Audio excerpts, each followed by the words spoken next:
I'm just a good-for-nothing thug. But I fell in love with the class's good girl. She likes the bright and diligent sunny boy. So I put on a harmless sheep's disguise. Used a few sweet words to trick her into falling for me step by step. However, just when I was about to win her over, a transfer student suddenly appeared out of nowhere, claiming that they wanted to redeem me. Redeem my ass. Don't mess with me trying to get girls.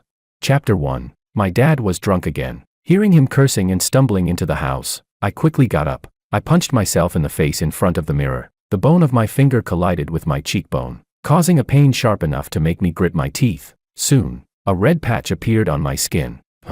This time the force was just right. One punch, direct hit. In the living room, my dad was still throwing a drunken tantrum. I locked the door and went to sleep peacefully. Despite his occasional kicks at the door and the cursing and crashing noises of things being thrown around. The next morning, when I woke up, there was a bruise on my cheekbone. I stood in front of the mirror for a while, carefully inspecting my wound, confirming that no matter which angle I looked at it from, my baseball cap would perfectly hide the bruise. After that, I grabbed my school bag and rushed out the door. It was 6:30 a.m., just in time to bump into Willow, who was coming out from across the street. The autumn had just begun, and the girl had already put on her autumn jacket, holding a warm breakfast milk in her hand, drinking it with her cheeks puffing up. The morning sunlight shone through the dew and reflected on her fair, translucent cheeks, casting a faint glow. My heart involuntarily skipped a beat. I took a deep breath, and the moment I caught her gaze, I quickly looked away in panic. My right hand swiftly pushed the brim of my cap down. In doing so,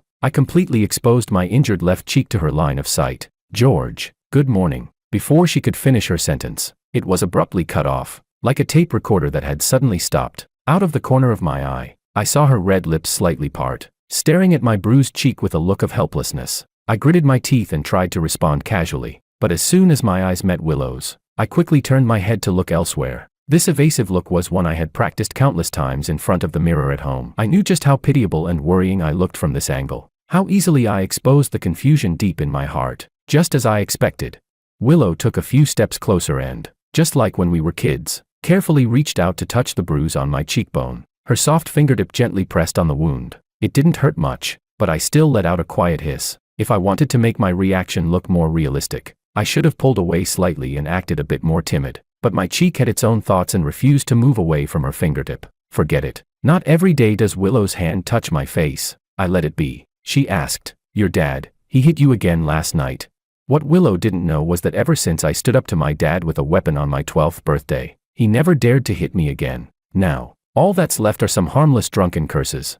Or him throwing things around the house in an attempt to maintain his pathetic semblance of being the head of the family. It was from that moment I clearly realized that in an environment where you have no one to rely on, only your own strength and cruelty can make the abuser fear you. But Willow wouldn't like me this way. She has always liked the gentle, warm-hearted boy with a delicate inner side, and I wanted her to like me. She asked, "Does it hurt?" Her sweet voice lost the initial sleepiness and instead carried a hint of pity. I didn't answer directly. I just smiled bitterly, tugging at the corners of my mouth, and brought up another topic. I said, "There's only 1 year left until the college entrance exam." Then Willow fell silent. Chapter 2. I know. At this moment, the kind-hearted girl with a strong sense of empathy was once again naively doing reading comprehension. She would think, in 1 more year, I will be completely free from my dad's financial dependency, escaping his grasp. She would think, in 1 more year, I will embrace a brand new, vibrant life that belongs to me. But what she won't think about is that I am silently calculating how to get her to spend another year by my side, and even have designs on her college years. Willow is always like this, so soft-hearted, so worryingly easy to trust. As vile as I am, facing the purest and most sincere kindness from this girl, I didn't hesitate to take advantage of it. So I heard myself intentionally lower my voice, asking her with the most disheartened tone, half pleading and half guiding, "Willow, let's take the same university entrance exam together. Let me follow your footsteps, step by step, climbing out of the mud of my past, at least until you find someone you truly like. I selfishly want to temporarily occupy the spot as your companion, learning to be the type of person you like, increasing my chances of winning your affection bit by bit." The heavy clouds were blown away by the wind, and golden sunlight spilled onto the path ahead of us. Amidst the shouting from the street vendors selling breakfast, the soft and gentle sound of Willow's voice was intermittently swallowed up, but I still clearly caught the shape of her lips as she spoke. She said, "Then you'll have to work hard to keep up with me. The girl I like agreed to my college entrance exam pact." My good mood from having my wish granted lasted all the way to the last class in the afternoon. until Sophia arrived. I didn't know the new transfer student, but she looked like she was completely here for me, the moment her foot stepped into the classroom. Sophia's gaze seemed to activate like radar, locking right onto me. Her eyes gleamed with a determined light. Before the homeroom teacher could even arrange her seat, she spoke up herself. "Teacher, isn't there an empty seat next to the boy by the window in the last row? I'll sit there for now." She was talking about the seat next to me. I paused in my writing and lazily looked up. For the first time, I really looked at this transfer student who had made me uncomfortable since the moment she appeared. When she saw me looking, Sophia gave me a bright and sweet smile. Her eyes, sparkling with water, curved up. The sunset pouring in from the door was the perfect filter, lighting up the classroom, which had seemed dull from the tedious math problems. Along with her smile, my heart sped up uncontrollably. But clearly, besides feeling confused, all I could feel towards Sophia was an inexplicable sense of annoyance. And from that moment on, everything started to feel off. The usually rigid and traditional homeroom teacher, who valued the distance between boys and girls, uncharacteristically agreed to Sophia's suggestion of sitting at my desk. Makoto, who was sitting in the front row and only cared about studying, actually turned around and started teasing me. His mocking gaze shifted back and forth between me and Sophia. His expression so lewd, it made it seem like there was some unspoken, ambiguous relationship between me and this transfer student, whom I had only just met. I glanced at Willow in the middle of the front row. I don't know if it was just my imagination, but it seemed like Willow had suddenly been draped with a thin, gray veil. She looked so much dimmer. Before I could observe her more closely, Sophia, who had already gotten the homeroom teacher's approval, walked over to my desk, blocking my entire view of Willow. She said, "New desk partner, please take care of me from now on." The girl playfully lifted the tone at the end. Chapter 3. Take care of you, my ass. Just as she was about to sit down after pulling out her chair, I suddenly stood up. Without hesitation, I lifted my desk and walked toward the front row of the classroom. As I walked, I explained to the teacher, who was still standing at the podium, "Teacher, I feel like my focus has been off recently, so I'd like to sit next to the teacher's desk and have the teachers help supervise my studies. Something's off. Everything and everyone feels wrong." Before I could figure out what was going on, I had to stay close to Willow to feel at ease. After setting up my desk and chair, I turned to face the girl behind me, asking gently, "Will I be blocking your view of the blackboard?" Willow seemed lost in thought, blinking vacantly. Her long, curled eyelashes fluttered like feathers, stirring my heart. The calm lake of my heart rippled with waves. Yes, this is the real feeling of falling for someone. That sudden quickening of my heartbeat earlier, maybe it was just some after effects from staying up late the other day. When I looked at Willow again, the gray veil I had thought I saw earlier had completely disappeared. Maybe I had really just imagined it. After a while, I finally heard her distracted response, "It won't block." What's wrong with her? Is she feeling unwell? I soon found out the answer, because right after the class ended, Willow gently tapped my back. "George," she called my name, her voice soft and pleasant. She said, "Are you serious about what you said this morning, about wanting to take the same university entrance exam as me?" It was clear that Willow wasn't good at asking these kinds of questions, especially those that might have other implications. Her pale fingers, resting on the desk, curled up nervously, whether from embarrassment or something else. The back of her ears flushed with a faint red. Her doe-like eyes trembled slightly. "I'm serious," I said, emphasizing each word. "You've always been my ultimate goal." But Willow furrowed her brows. Her tone conflicted and troubled. She said, "But the university I want to go to has a very high cutoff score." I immediately made my stance clear. "So I'm going to have to work really hard from now on." She finally lifted her gaze to meet mine and, as if to confirm something, reiterated, "It's going to be really tough for you." I said, "What's the process of climbing up if not tough? But I believe the view from the top will make everything worth it." Her furrowed brow relaxed slightly, but she still looked at me hesitantly, as if wanting to say something but stopping herself. I slowly closed the distance between us. Half in jest, half testing, I teased her. "Got anything else to say? Let's ask all at once. Afterward, I'll need to ask Teacher Lou for help. If I give her the wrong impression of being weak-willed from the start, she might not want to teach me seriously in the future. Maybe my earnest way of calling Teacher Lou was just too amusing." Willow smiled. Her dimples appeared faintly on her cheeks, making me smile along with her. Well then, not only did the classroom brighten, but my entire world also lit up. And so, in the warm sunlight, Willow made her final request. She asked me, "Could you please not get too close to Sophia?" The smile on my lips froze as if someone had cast a spell. For once, I found my mind blank in front of Willow. Is she jealous of Sophia? Chapter 4. I'll admit it, I'm a bit of a coward. Although I've known Willow for a long time, I can hardly imagine the possibility that Willow would like me. The only time I dared to think about it was the day I realized I had feelings for Willow. I'll never forget that completely ordinary night. The moon wasn't particularly full, and the night wasn't especially beautiful. My drunken father was passed out on the floor in the living room, spewing filthy words one after another. I opened the window to air out the nauseating smell of alcohol in the room. When I looked up, I saw the girl across the street, her face blooming like a flower with a smile. She was playfully toying with the sensitive plant on the windowsill. Her fingers were like a mischievous child, teasing every leaf of the plant. The leaves shyly curled up, and she smiled, as though her little plan had succeeded. Her dimples appeared with the upward curve of her lips, showing on her fair, innocent face. The anxiety that had built up in my chest after confronting my father was blown away by the evening breeze, and before I knew it, my lips had curled into a smile as well. I don't even know why, but I suddenly imagined myself as the sensitive plant in Willow's hands. What if her finger were to gently touch my face instead, her clear, watery eyes focusing on me the same way,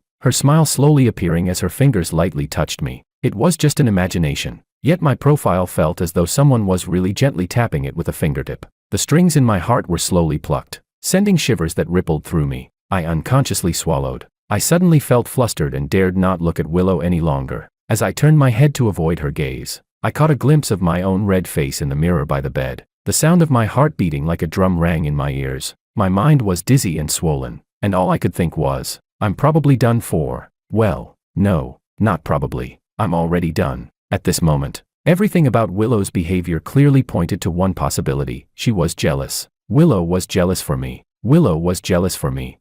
The overwhelming joy struck me like a heavy hammer, and I was left dazed. This secret happiness was like the rising tide of the sea, continuously surging in my chest, bringing with it waves that threatened to drown me. Just when I was floating in joy, she said, "If you're unwilling, then our agreement is off." What?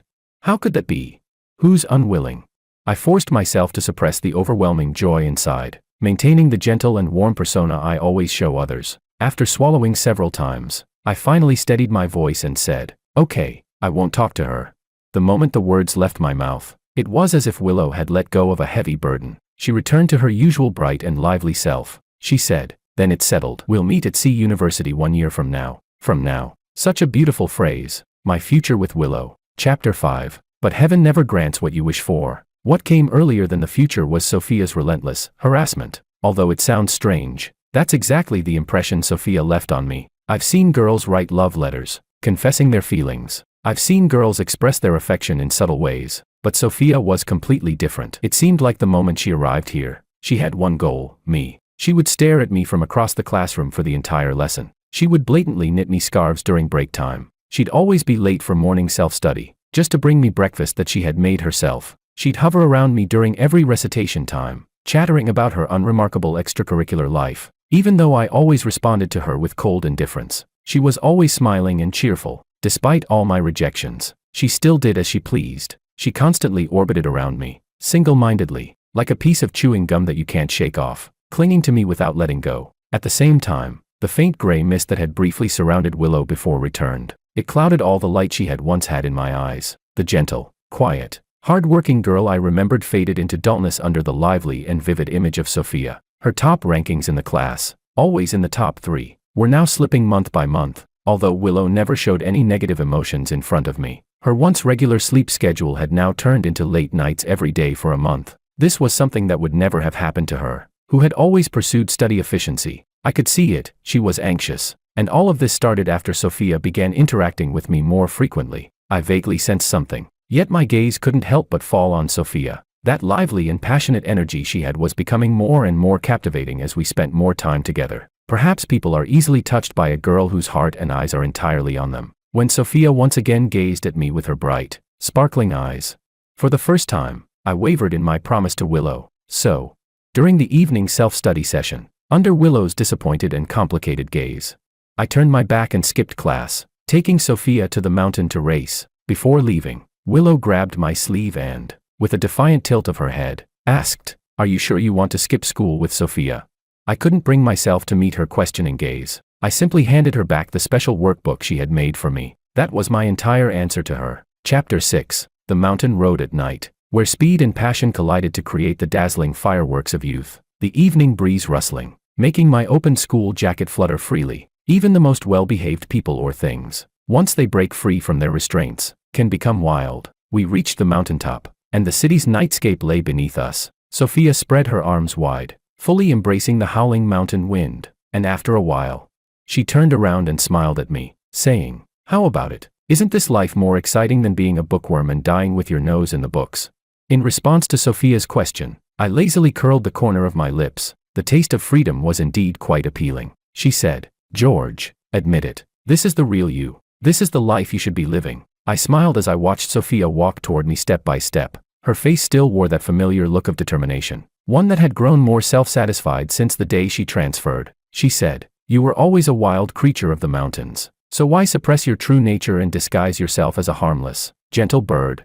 She continued, "What's the point of a boring, traditional girl like Willow? George, be with me. Willow only likes the version of you that you've pretended to be. Only I like the real, original you. With me, you can always be yourself." Standing still, Sophia slowly rose onto her tiptoes, her delicate, long neck stretched upward, showing a graceful line along her jaw. Then, I grabbed her by the neck. I sneered, "A wild creature of the mountains. Ah, well, that's one that bites." My fingers tightened little by little. In Sophia's fearful eyes, I hardened my voice. I said, "You didn't listen to my kind advice. You kept interrupting my studies and my life, over and over again." Sophia, I've never had much patience for others. If it weren't for not wanting Willow to see the other side of me, I would have acted against you the moment I heard you secretly encouraging classmates to isolate Willow. But the truth is, being polite and gentle doesn't work with you. If I don't show you what I can do, you'll never understand what boundaries and restraint really mean. Sophia's face turned bright red. At this point, she was still being stubborn. She said, "George, think back to the thrill of racing up the mountain road with me tonight. You'll probably never experience this kind of excitement with Willow. She's boring, stiff. Why would you give up being your true self just to please her? Only I truly like you after seeing the real you. I came specifically for you, to save you from the mask you've been wearing." Save me? No one knew better than I did what true salvation was. From a young age, I was nothing but a burden in my mom's eyes, a weight that kept her trapped in her miserable life. Whenever she thought it was time to leave, I would always panic and cry loudly. Her escape plan was always cut short by my screams, until I was 5. When I saw through my mom's every intention, after she left me again, I silently stared at her retreating back. From beginning to end, she never looked back at me. That night, after my father found out that my wife had left, he vented his anger all on me, pinning me against the door, punching and kicking me. After hitting me, he slapped his hands, cursed, and walked away, leaving me alone in a pitch-black room without a shred of light. The night breeze was cold, and it made my wounds sting. I struggled to turn over, dazed, staring at the moon above, letting the dampness and coldness of the floor surround me. My father didn't care, my mother didn't love me, and I was laughed at and bullied by other kids my age. My personality gradually twisted in the accumulated resentment toward the world, until Willow moved next door with her grandmother. Chapter 7. Her experiences were very similar to mine, both abandoned by our mothers, both subjected to our father's abuse. The only difference was that she had her grandmother to pull her out from the claws of that misery. But that small difference didn't affect my subconscious urge to feel a sense of closeness to her because of our similar pasts. So, I took the initiative to stop her on the side of the road. "Hey, want to come with me to the internet cafe and play games?"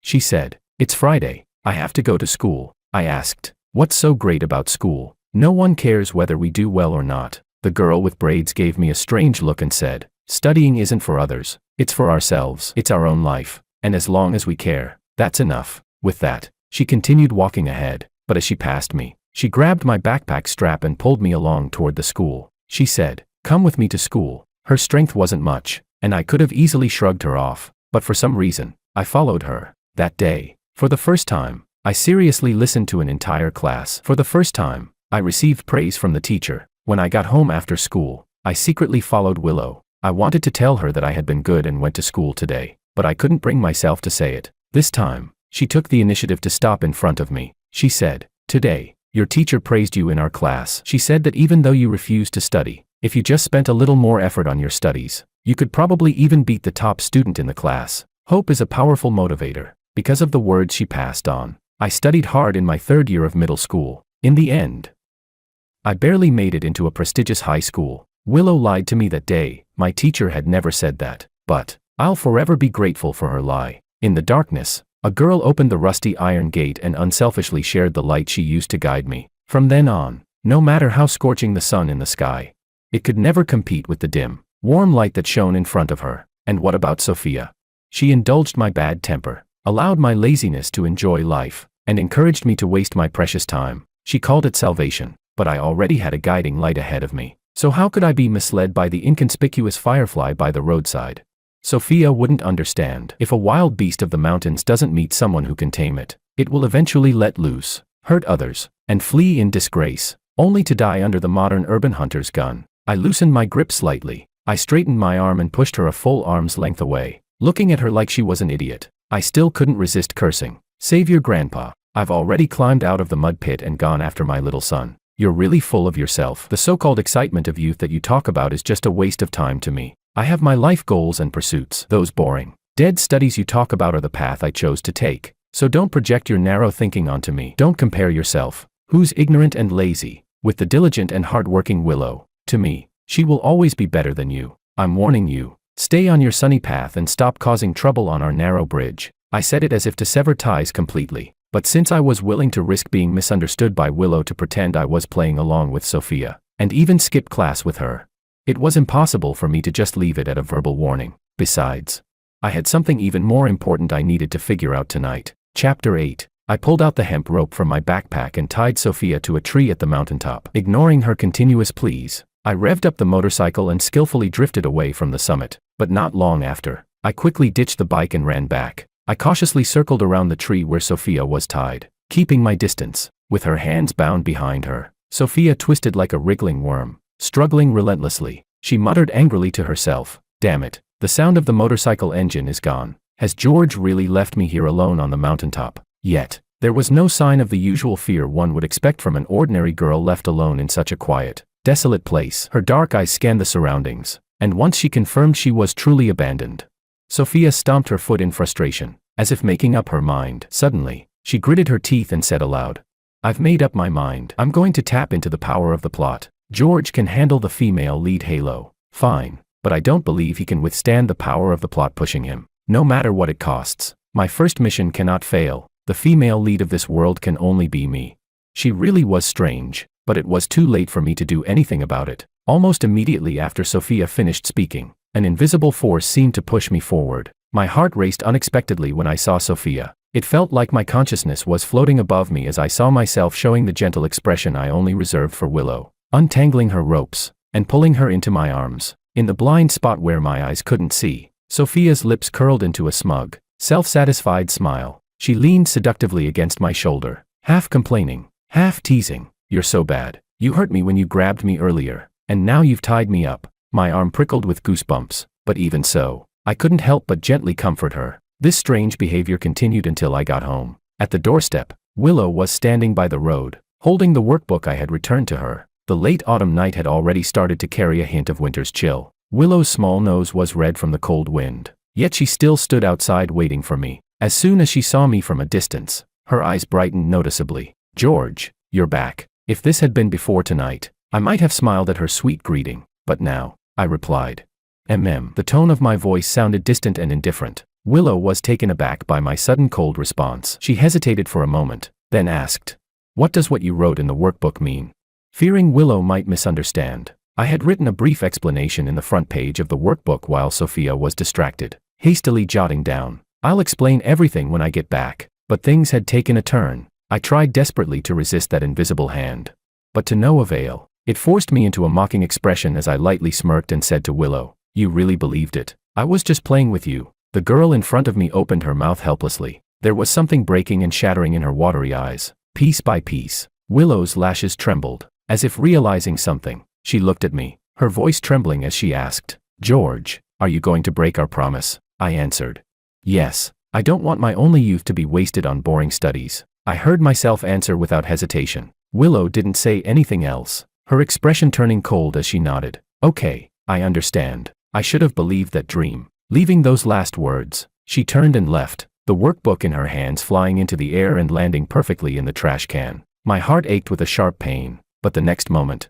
the emotion quickly faded. Only two cold, emotionless monologues echoed in my mind. Willow hates people who break promises. She's going to hate me so much. Chapter 9. After that night, Willow and I became complete strangers. Even when we crossed paths, we never exchanged a single glance. In contrast, The more time passed, the closer Sophia and I became. Inseparable. Provoked by my rebuttal the day before, Sophia became even more determined to prove the correctness of her beliefs. She stubbornly thought that forcing me to return to my ruthless, rebellious, and unrestrained self was the greatest redemption for me. Determined to walk that path no matter the consequences, she said, "No one doesn't long for the freedom to live their own life. If someone does, it's because they've never experienced the taste of a fearless, colorful youth. By then, you'll probably regret not meeting me earlier." She said it with absolute certainty. The irony was, the one who said she wanted me to be myself was actually the one preventing me from freely choosing my own life path. In the senior year, when everyone was fully focused on studying, Sophia dragged me into the midst of indulgence and excess, enjoying a lifestyle that shouldn't belong to someone our age. Decay, indulgence, waste. I gradually found myself drifting farther from the resolve, ideals, and goals I once set for myself. Watching as my life was taken from me while I stood powerless to resist, I thought this was all the power of the plot that Sophia had talked about. Though angry, I could only suppress my emotions and look for any possible way out. But things were much worse than I had imagined. Willow fainted in class. After being sent to the hospital, the doctors couldn't find anything wrong, only saying it might be due to the pressure of the final year. But I knew that wasn't the case, because the gray mist that had surrounded Willow began, I didn't know when, to turn into a heavy black. As the black mist spread across her body, Willow quickly lost weight, and the healthy flush in her cheeks completely faded. I saw it with my own eyes, my heart racing with worry. But no matter how anxious and worried I felt inside, my body couldn't communicate any of it to Willow. No sound, no movement, no glance. My gaze was trapped, and I could only focus entirely on Sophia. Finally, on the evening of the winter solstice, the black mist completely enveloped her. Willow fainted again in the classroom amidst the sounds of evening self-study, and this time, she never woke up. It was the first time I clearly realized how quickly life can slip away, how quickly a flower that had just begun to bloom in the morning can wilt by the afternoon, leaving only the branches behind. My heart felt like it had been pierced open with scissors, the cold wind rushing in. Winter had settled into my heart and soul. Amid the overwhelming chill, I heard Sophia's triumphant voice by my side. She said, "Ha, this is the price of defying me." I was wrong. I always thought that as long as Willow was okay, I would have time to think of a way to break free from the control of the plot. But I didn't realize that from the very beginning, they never intended to let Willow go. If that's the case, then no one will get away unscathed. Chapter 10. Through the information Sophia inadvertently revealed during our interactions, I roughly figured out the strange things about her. She was an outsider in this world. She came with the task of targeting me, her goal being to replace Willow and be with me. But the world has its own stabilizing system and doesn't allow an unknown person to just appear out of nowhere. So, once it's determined who the outsider is, they will be erased. Clearly, Sophia used some kind of cheat to avoid being erased by the world. She replaced Willow and stayed in this world, and that meant her mission was one step closer to success. Because of this, when she learned that Willow had died, Sophia was in a great mood. That night, she dragged me to a bar, and in her triumphant state, she got drunk. After several drinks of strong cocktails, she became a bit tipsy. With her eyes half-lidded, she looked at me pitifully and said, "George, you have to be good to me. Okay, I'm betting everything to target you, and if I fail, I'll be punished severely." So, she softened her tone and leaned closer. "Can you start liking me earlier?" A thought crossed my mind. I glanced at the group of thugs who had been giving us sidelong glances since Sophia walked in. Seeing that Sophia was too drunk to get up, the group of men finally made their move, closing in on us with unfriendly expressions. The leader, a tattooed guy, Wolf, whistled at Sophia and ogled her lecherously. Knowing that the plot force wouldn't stop me from making any move to show interest in Sophia, I casually pulled her into my arms, and with my other hand, I provocatively gave the group a middle finger. As expected, they were immediately enraged. "You little brat, what the hell was that?" The situation escalated quickly, and Sophia's drunkenness cleared up a little. As she opened her eyes, she saw one of the men trying to grab her, and the others were shouting. Frightened, she kept backing away toward me. In the tense atmosphere, for the first time, I pulled her behind me and protected her, saying, "Don't be afraid." The girl's eyes lit up with surprise as she looked at me. It seemed like something inside her recognized this as my spontaneous action and told her. She probably thought I was starting to like her. What an idiot. She had already shown me all her cards and didn't even realize that disaster was about to strike. It was obvious. The tattooed man's target was Sophia. Seeing her behind me, he charged toward us to grab her. Seizing the moment, I grabbed an empty bottle nearby, smashed it, and struck him on the head with all my strength. The anger was instantly ignited. The man, who had pulled out the knife I had briefly seen when he entered, immediately stabbed at me without a second thought. I gripped Sophia with one hand, not letting her move from behind me, because only this way could I ensure that my body would fully take the brunt of the blade.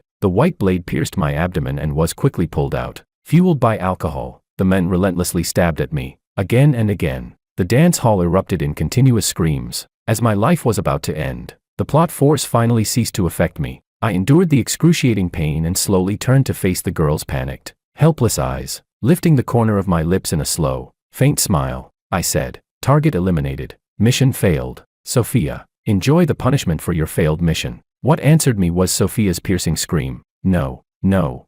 But you don't get to refuse. I paid with my life so you could face the cruelest punishment, with no happy ending. But it's too bad. I couldn't bring back the future that Willow and I should have had. I've never even held the girl I've been longing for." Chapter 11. The air in my chest was almost gone, and the suffocating fear surged over my head like a tidal wave. The next second, I suddenly sat up, gasping for breath, but I was met with Sophia's resentful gaze on the desk in front of me. Turning my head, I saw my own bruised cheekbone reflected on the smooth, newly cleaned glass window.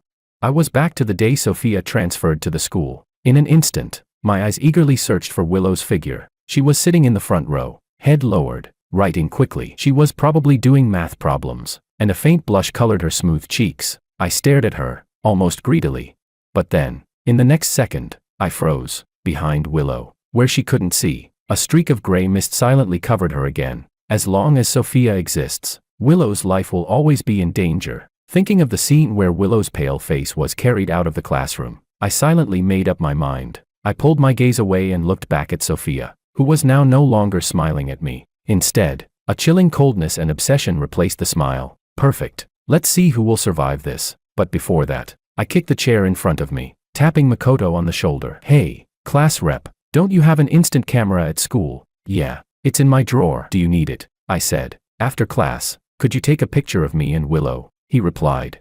"Sure." Surprisingly, Willow didn't ask any more questions about taking the photo. At the door of the classroom, I stood next to her. As the camera was about to click, I quickly raised my hand and gently placed it on Willow's shoulder, just like holding her. "Maybe, when the mountains are high and the water's deep, I won't be able to be with you." "Hey, there's only one photo paper left. Who should keep this photo?" Makoto asked. I took a quick glance at the photo. With the retro filter, the two of us smiled a little awkwardly at the camera. At first glance, it even gave off a vibe of a young couple in a high school drama. "Kind of perfect." "Really?" I said.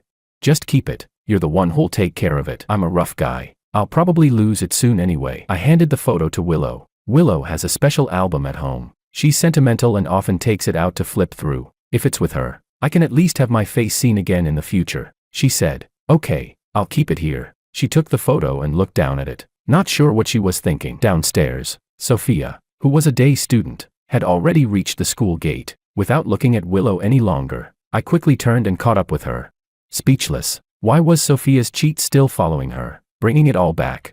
Once the plot force was used again, I was taken to her small house. It was clear how deep her hatred for me ran. She was so desperate to lock me up and make me experience the same kind of punishment that she had endured, planning to have me feel the hopelessness of being unable to survive or die. She said, "You think you're so impressive, so noble, that you'll sacrifice me for your and Willow's love, huh?" Sophia asked, her face dark with anger. Restricted by her cheat, I couldn't even argue back. She continued, "I originally wanted to make you experience the pain I went through, one by one, but..." She seemed to have thought of something, and her lips curled into a mocking smile. "When I saw you, I changed my mind. You'd rather give up your life for Willow's revenge, right?" "Really don't know." She stretched out the last word. "What kind of expression you'll have when you watch Willow suffer through all that. I really can't wait to see it." Just as she finished speaking, a polite knock echoed from outside the door. Chapter 12. She said, "I've brought you a gift." Sophia sneered as she walked to the door. Just before she turned the doorknob, she looked back at me and raised an eyebrow provocatively. The old wooden door creaked as it opened. The streetlights outside fought to squeeze through the crack in the door, spilling into the room. Willow stood backlit, holding, before I could even see what she was holding, the girl was already quick enough to strike Sophia's head with it. I heard the loud, harsh sound of wood meeting skull from across the room. The next second, Sophia staggered and fell to the ground, unable to get up for a while. Seizing the moment, Willow rushed into the room and stood in front of me. The girl's eyes were unfocused, and her earlobes were bright red for some reason, like they were bleeding. She took a deep breath, then cupped my face in both hands. She said, "George, I know your body isn't under your control right now, but the situation is urgent, and there's no other way." With that, Willow closed her eyes and gently kissed my lips, like a dragonfly skimming the water. I froze. It wasn't the stiff kind of freeze, it was the kind of freeze when a long-held wish finally comes true, but Willow didn't know. Seeing that I hadn't reacted for a while, she thought it wasn't enough. So she kissed me again.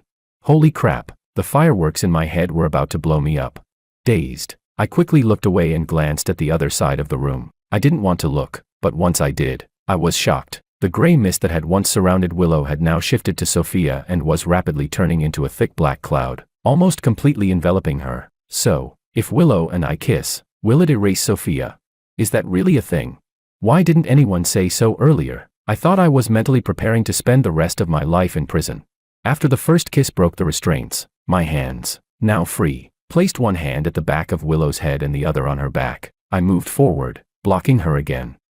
Willow hummed in confusion, but I couldn't hear it. The sound of my heartbeat drowned everything out, and I didn't even notice when Sophia's body turned cold. After it was over, the room felt a little weird. One person lay motionless on the ground, dead. Two people stood facing each other, blushing and not daring to look at one another. The atmosphere stayed frozen for a long time. I scratched my head and said, I feel like there's still some sort of physical restraint, like it wasn't completely undone." "Is that the case?" I asked, playing dumb. Finally, Willow looked up at me. Her gaze wasn't very friendly, though, but it felt good. It was Willow, alive and full of vitality. Still a bit awkward, though. I forced myself to look away from the almost glued to Willow lips and brought up the main question. "How did you know that a kiss could erase Sophia?" Of course, I had to ask that at the wrong time again. Willow pursed her lips and said, "I knew from a dream. I had a dream about Sophia in my past life, but back then, the dream only showed that you'd gradually give up on your studies under her temptation, and then we'd part ways after the summer following senior year. At first, I didn't completely believe it, but you know how things went. You were helpless, but in my eyes, it was like the dream came true. Until I died and came back, the dream was finally completed in full. The world we live in is a novel. You and I are, well, the main characters. Sophia is the book crosser trying to target you. The world's stabilizing mechanism isn't that advanced. It only judges who is a native based on your actions. So between me and Sophia, whoever you grow closer to will erase the other one. It turns out, the ones who came back weren't just me and Sophia. The charming emotions faded away into heavy memories. I glanced at Sophia's body on the floor and asked, what do we do with her body? Chapter 13. In the end, Sophia's body disappeared without a trace, and all evidence of her existence in this world was erased. Willow and I returned to our busy but fulfilling senior year, knowing that we were the main characters of this world was, aside from being somewhat unbelievable, just another fact. Perhaps in another space-time, we were merely paper figures in a book, but in the world we live in, everything was a living, breathing reality. Nothing would fall from the sky just because we were the main characters. I still had to rely on my own efforts to make sure I could attend the same university as Willow. After all, I was her male lead. Damn, just thinking about it made me happy. Tonight, I'll finish another set of physics problems. Before I get to that, I asked, Willow, can I have that photo of us together from that day? She replied, no. I asked, why not? She said, I'm afraid you'll be so distracted that you won't focus on studying. I meekly shut up. After all, I had done that before. Sigh. I can't wait for the college entrance exam to be over. Once it's done, I'll confess. After Willow agrees, I'll have a way to shut her up next time something like this happens. Extra, little skit. Later, on a day after getting together, George, not giving up, asked Willow for that photo again, thinking that once we were done with senior year, Willow would have no excuse to deny him. But unexpectedly, Willow replied, no. George asked, why not? She said, because you'll kiss my photo on the way, and that's a little embarrassing. George's ears turned red, because he had done that back in junior high. He had kissed Willow's photo, and a classmate found out. In a fit of embarrassment, he got angry, however. Just when he was about to give up hope, Willow said, kissing a photo is embarrassing, but kissing me won't be. In the end, George became the one whose mouth was shut. The flag collapsed into a pile of ruins.